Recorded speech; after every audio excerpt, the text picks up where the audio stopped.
My earliest memory of wanting to be a doctor was probably when I was 7. I received a lot of inspiration from my grandfather, who was a pediatrician, and he had a really inspiring, rewarding career, and I wanted to be like him. First year of medical school is a lot of studying. I'm in this library most of my day. I generally wake up and I go to class from 8 to 10. We have a lecture where we learn basic science material.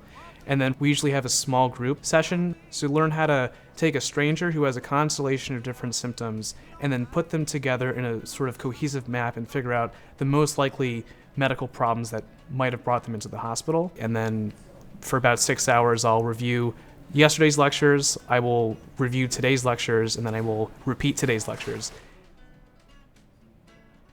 Preparing the Future is a program that we put in place to train future health professionals to routinize, normalize, and integrate HIV testing into their future clinical practice. This program works with faculty and students from the University of Maryland School of Medicine and School of Nursing. We're training students in HIV testing both didactically and practically, meaning that they're getting the classroom training, but they're also having the ability to be in the community or in healthcare settings testing people for HIV under the mentorship of the Jacques Initiative. I've had a really positive experience with the Jacques Initiative. It's really exposed me to healthcare in many different perspectives. So first of all, there's the patient interaction perspective. I got to meet a lot of different people and to have a sort of firsthand experience with giving them HIV testing and counseling, but also from multidisciplinary aspect of healthcare. I got to meet with a lot of other students in nursing and social work and law, as well as other professionals, and learn from them and share ideas and share experiences, and that's been really special. Very quickly, even the laggards among us, about the value of practicing in a team. And when you put that all together, you get a well-educated patient and family, a well-informed patient and family, and yes, predictably, although much more research is needed, better outcomes. Who's in the room tonight? How many of you are nursing students? Good number. Medical students? Terrific. In medicine, we're sort of focused on the science or the molecular mechanisms behind a disease process, whereas somebody in social work might be more interested in the psychosocial dynamic issues that the patient is forced to grapple with HIV. And neither one of those is more important. They're both equally important, and they both play a pivotal role in delivering care. So the case conference was a few individuals were presenting unusual cases to a diverse audience in an effort for the audience to help dissect and to learn from and to strategize for how to deal with those cases in the future.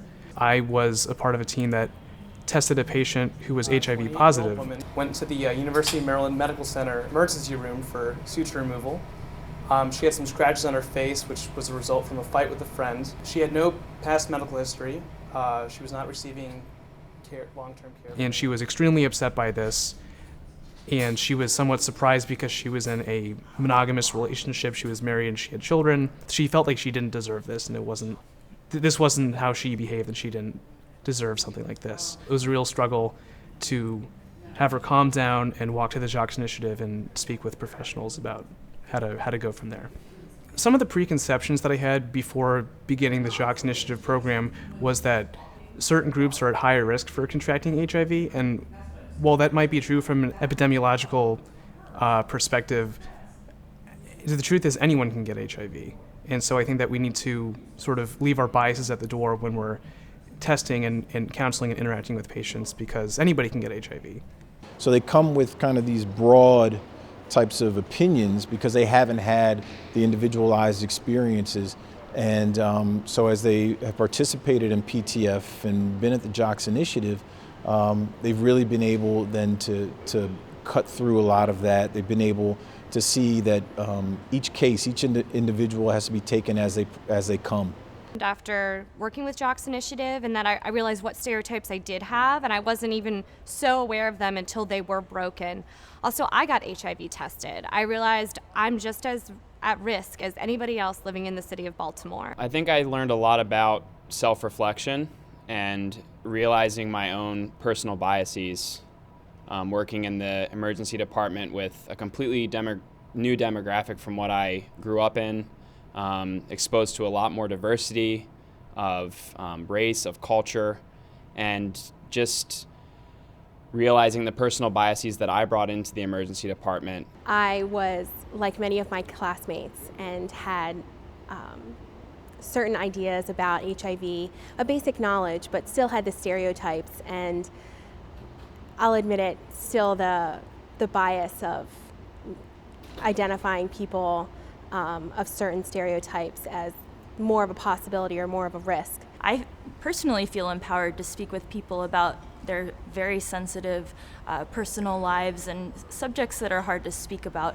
And I feel that I'm going to be able to use those skills not only in my future as a physician, but also in my life and personal relationships. I can look them in the eye and say, like, this is going to be okay. We're going to take care of you. I know who can help you. I don't think I was really aware of what a huge problem HIV is here in Baltimore, and I've always been focused on going overseas to work on HIV/AIDS education and prevention, but there's such a need for it right here in Baltimore. As a physician, I will absolutely be exposed to HIV-positive patients and people whose lives have been affected by HIV and AIDS.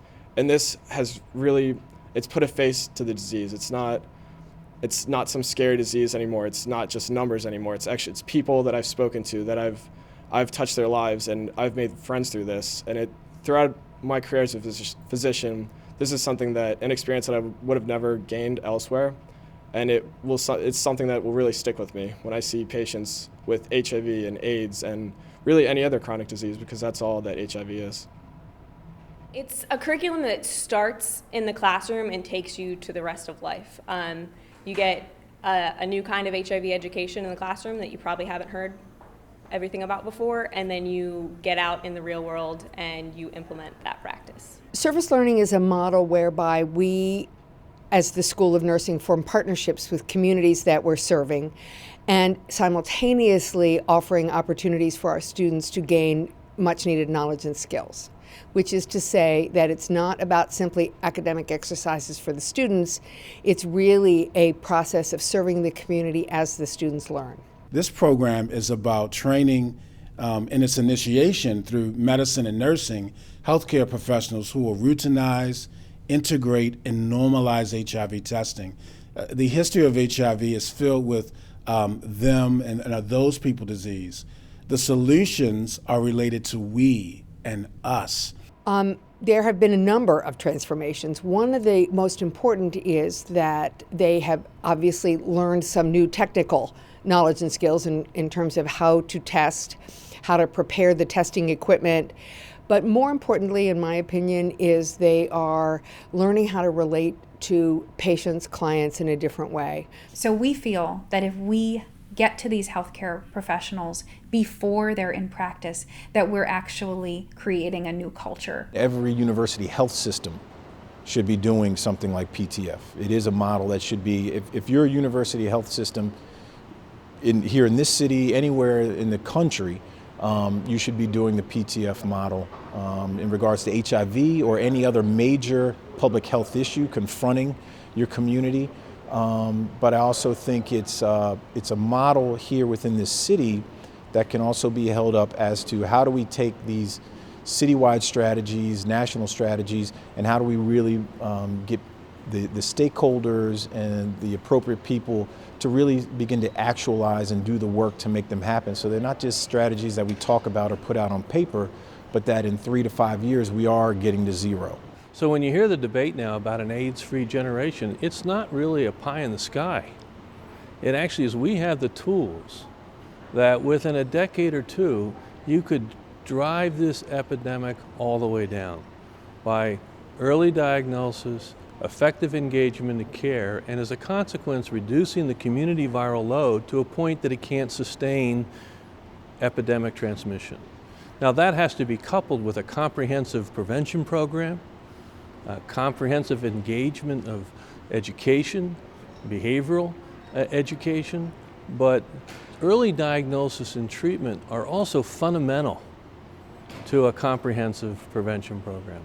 So when we talk about this concept of diagnosis or testing and treating, that if one was to do that for everyone that was HIV infected, the epidemic would in fact, stop.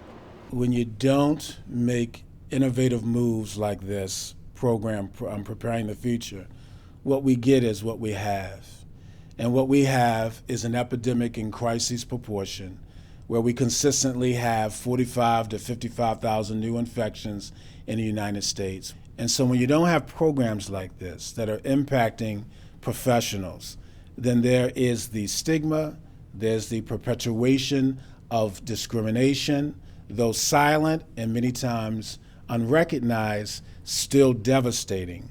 And so this program begins to sensitize us that we are part of the solution to make a change that's necessary to get to zero.